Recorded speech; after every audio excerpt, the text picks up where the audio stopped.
Within and beyond the academe, we must inculcate in our youth the virtues of critical thinking, innovativeness, creativity, as well as the ability to find solutions to problems.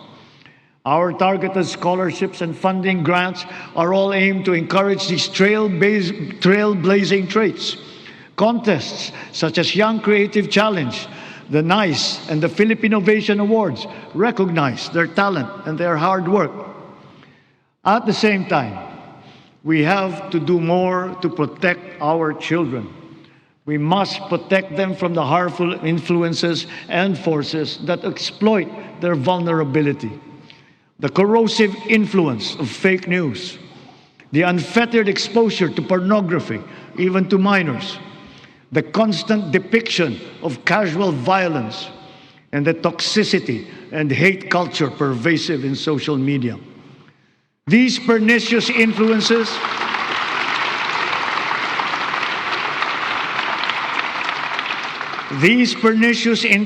lead to issues of their mental health, rise in teenage pregnancies and HIV/AIDS cases, and other extremely harmful consequences. We must all assume a community responsibility for our young people's protection.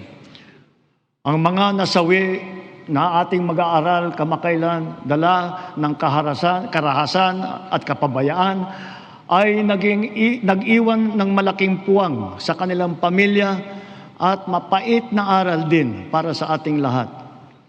Sa mga magulang at kaanak ng mga nasawit at nasaktan dahil sa nangyaring karahasan sa mga paaralan, tanggapin po ninyo ang aming taimtim na pakikiramay.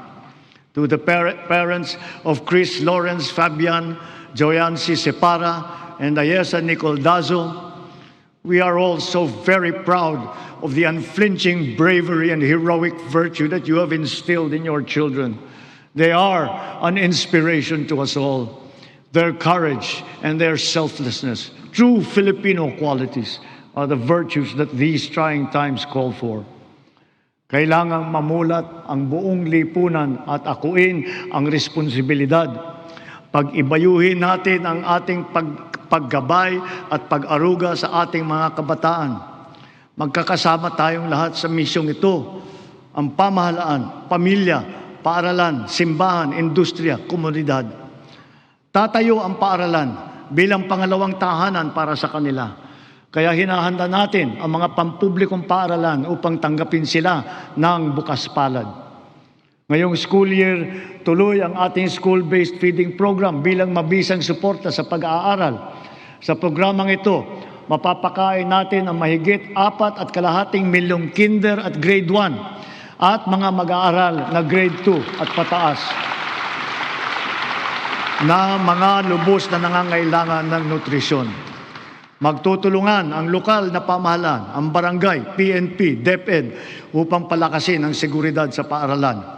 Siniguro ng DepEd na nakahanda, gumagana at alam ng lahat ang mga mekanismo at proseso sa pag-ulat, sa pagtugon sa mga insidente ng bullying, pati na sa mga iba't ibang emergency.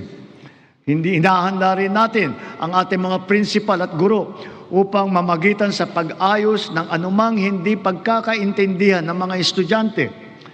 Sa tulong ng unang batch ng 10,000 school counselor associates na ipapasok natin sa mga pampublikong paaralan, ang mga anak natin ay meron ng malalapitan para sa angkop na payo sa anumang mabigat na pinagdadaanan sa kanilang isipan.